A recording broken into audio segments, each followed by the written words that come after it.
What's going on, guys? So recently there's been quite a lot of chat about the new MJX Hyper Go 1/14 scale brushless truggy. MJX just brought out a 3S version of this car, but I could not find it anywhere online, so I had to get a 2S version. That shouldn't be a problem. The ESC is still 3S capable, so we'll be able to test out 3S anyway. Now, I just want to mention I did pay $300 Australian for this car, which is very expensive for a 1/14 scale car. I believe it's cheaper on AliExpress, but I think it's going to be worth it. It comes with a very capable system, quite a large motor, and a 45 amp 3S capable speed control. Plus, I'm pretty sure it's going to be a very strong little car. Now, I don't have all the MJX Hyper Go cars. I've got the original brushed version, which was an awesome little car, very strong. Except I did have one of the front CVDs break quite easily. I think it may have just been a manufacturing default, which is fine, it happens. But yeah guys, the original MJX was awesome, so I really can't wait to check out this new brushless version. Let's get everything set up on the bench, take a look at what we get in the box, take a look at the car and all the features, and then we'll get it outside and do all the testing, speed running, bashing, all that stuff. Let's do this guys, I can't wait. So first off, we'll get the instruction guide. This is the trigger style controller, fully proportional steering, as well as throttle, reverse and brake. As you can see, the on and off switch is not just on and off, it's off 70% and 100%. Throttle trim and steering trim up the top as well. And that takes 2 AA's. So in the first little bag here, we have a USB style charger. We have a few tools and it looks like enough body clips for both the shells. We have a spare wing and wing mount, which is awesome. We have a set of body posts, some extra stiff springs. We also have a full set of swing arms, as well as a wheelie bar for the rear end. As you can see guys, it also comes with a full set of sand paddle tires. These are probably some of the best sand paddle tires that I've ever felt in the way of compound. They've got plenty of foam in there and they're going to be awesome.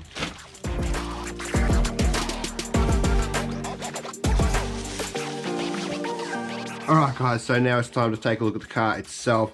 First off, I have to mention the design, the style. It looks excellent, especially with that gloss black and matte grey paint job.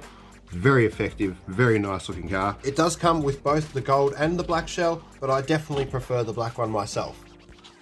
Looking at the wheels, they look very cool as well with that red print. The rubber tires, the compound is super soft, and they've definitely got foam in there, which is always good. As you can see, we've got a nice front bumper on there. Got some LEDs as well. No LEDs on the back, but we do have the wheelie bar that we'll have to install before we take it for a bash. Taking a look at the underside, the swing arms look very substantial, very strong. They should do a good job. They've gone with an aluminium chassis this time rather than the plastic chassis, and it is super thick.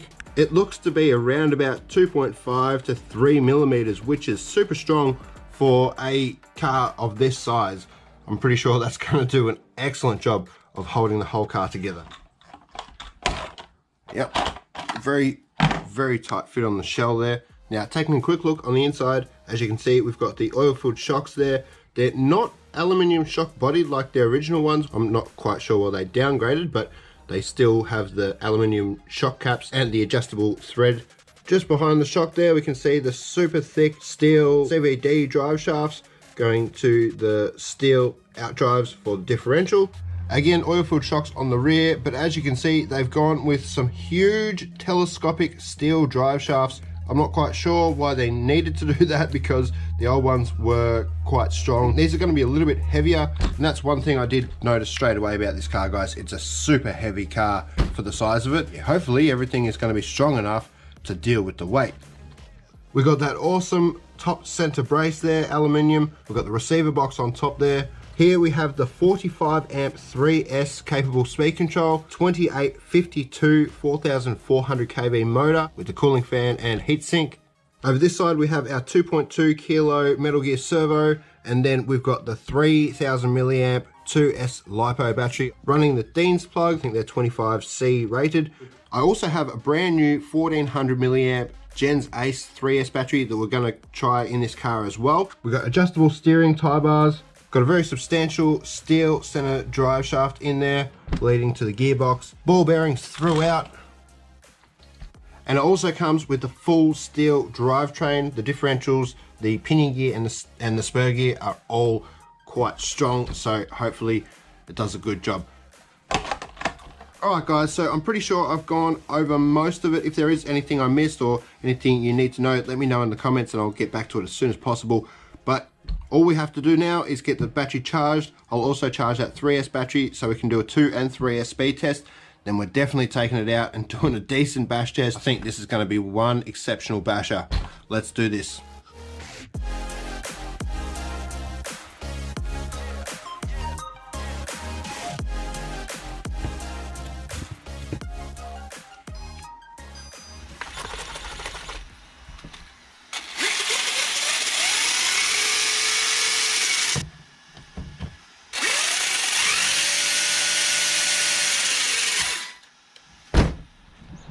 Alrighty guys, so we're just back behind Bunnings again. We've got Ahmed with us as well. I gave him a set of the GRP road wheels to speedrun his type on. I'll get into mine, I'll get the GPS and everything set up, and then we'll get Ahmed's car out as well and do a bit of a speed run. So yeah guys, I'll get this one set up, see what we can do on 70% on 2S, and then we'll chuck it over to 100%. Oh, a few cars.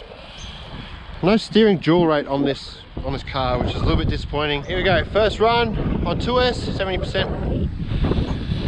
All right, that's full throttle. Full throttle again, guys. All right, that seems really slow. All right, stop, read. Yeah, 37 kilometers an hour. So we'll flick it over to 100%.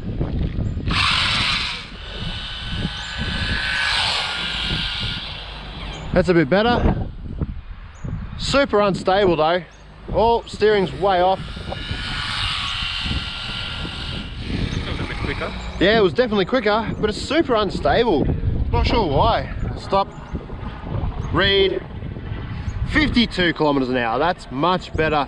I kind of expected around about 50 to 55 kilometers an hour on the 2S battery, and I suspect we'll probably get around 70 to 75 kilometers an hour with this particular 3S battery. With a much larger battery and higher C rating, probably get even faster than 75 kilometers an hour. But yeah, I'll get that swapped over, see what I can do on 3S.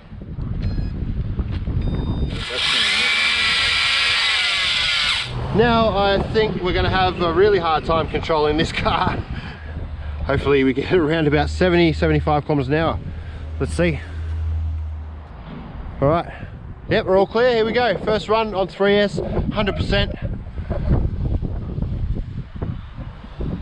Oh, that's so squirrely. Oh. Yo! 1 minute it pulls left, 1 minute it pulls right. We're synced in. Stop. Read. 75 kilometers an hour, exactly what I kind of predicted. Well, I did say 70 to 75 kilometers an hour. Excellent. But like I said guys, it's got no steering dual rate. We can't turn that down. No extra buttons or anything.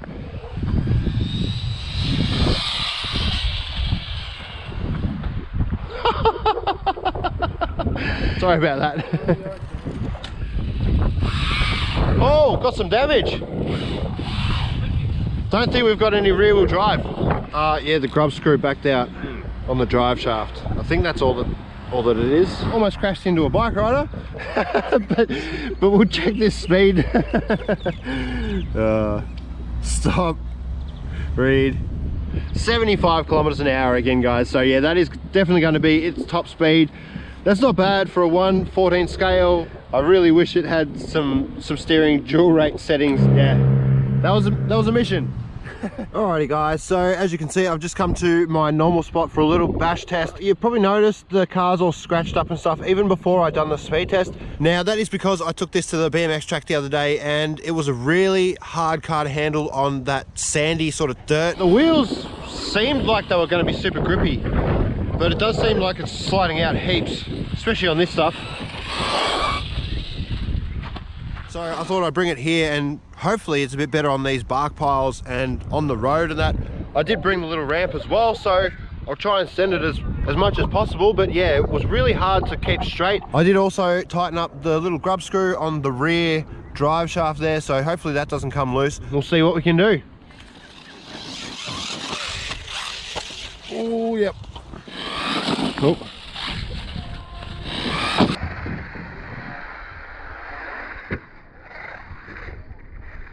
There's definitely a really bad delay in the throttle as well, guys. I might have to get a Dumbo RC receiver and controller on there and see how it goes. That was a nice one. Oh, back on the roof. The MJXs have always been very heavy and not really stable.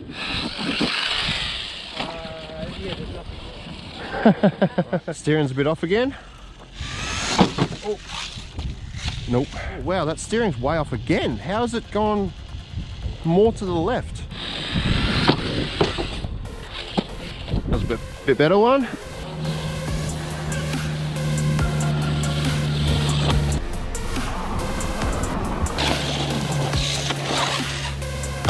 Oh.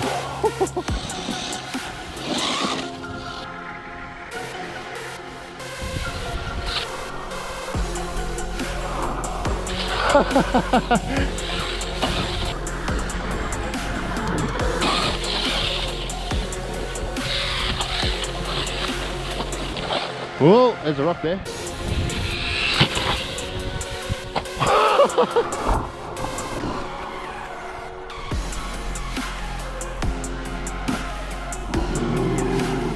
I don't know, I just left the throttle. I was hoping it'd land back on the wheels, and that was almost perfect, guys. That was sweet. Now just quickly, guys, I am definitely noticing a pretty bad delay in the throttle. Yeah, after you take your finger off the throttle, it keeps throttling. Yeah, reverse it does it as well. Whoa, that was a bad one. Yeah, so that's not good, guys. I'm definitely going to have to swap out the receiver and transmitter for something better. All right, 3S is in. We'll get that that radio swapped out soon and see if it makes a difference.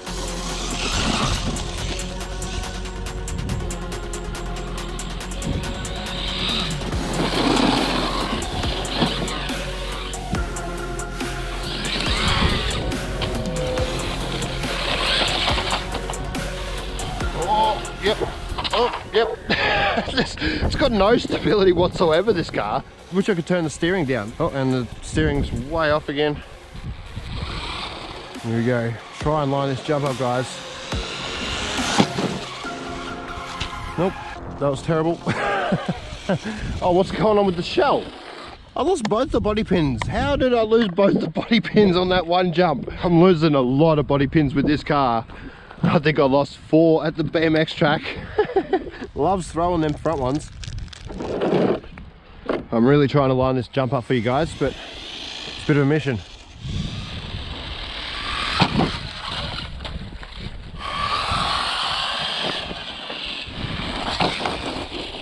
Impossible, it's almost impossible.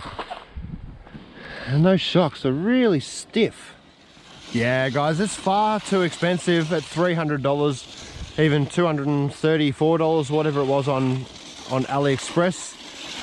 In my opinion, it's way too much.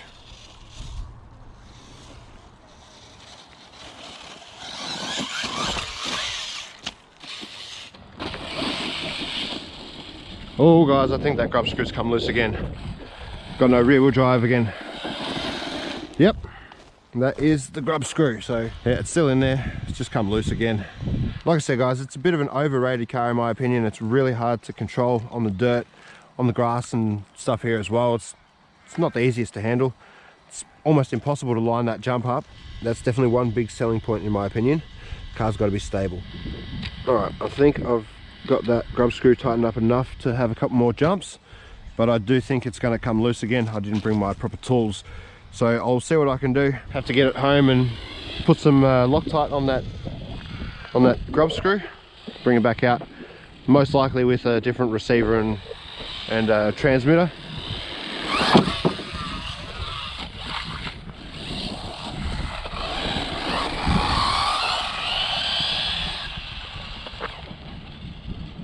If I could line the jump up, it'd be a lot better.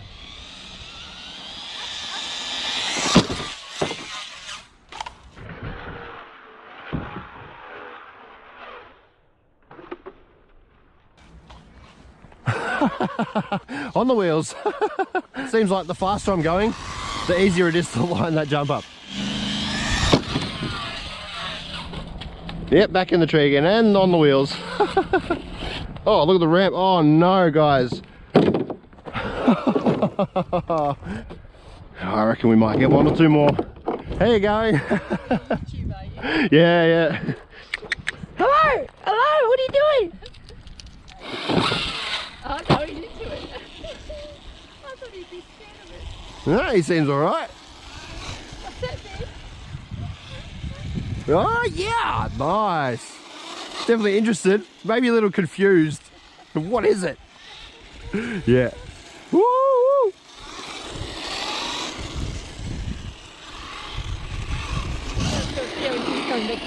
Yeah. Reassurance. Yeah, exactly. Oh, too far. No, Beam. See you later.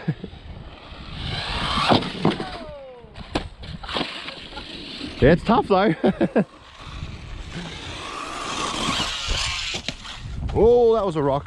Yeah, it doesn't really matter whether a car's unstable or no good, guys. I still have a good time every time.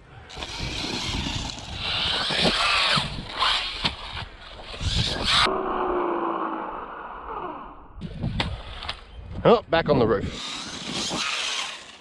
Oh, just missed all the rocks. Nice. No.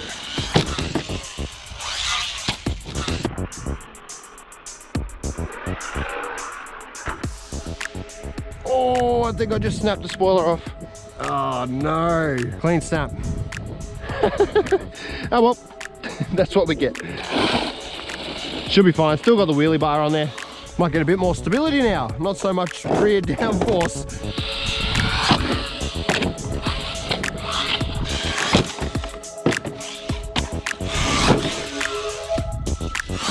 No, that was a miss.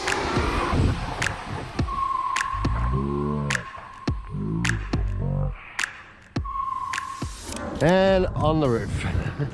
Alright guys, well that is definitely going to be it for the ramp at least. I might take the car over here and do a few more little bark jumps, and then that's going to have to be it for today. But yeah, like I said, the instability, the fact that it doesn't stay straight, that is really putting me off.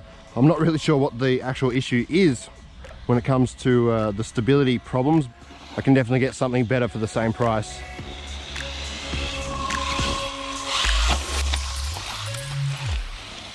But again guys, doesn't matter what car I have, I always have fun. And that is battery cut. That is low voltage. So like I said guys, that is going to be it for today. It's not one of my favorite 1/14 scales or 1/16 scale. It is super tough. It's just that stability. It's definitely off-putting guys. I'll get that all fixed up. Probably a new receiver and new transmitter and see if it's any better. Alrighty guys, till next time. Cheers. Catch you in the next video, and as always, stay safe.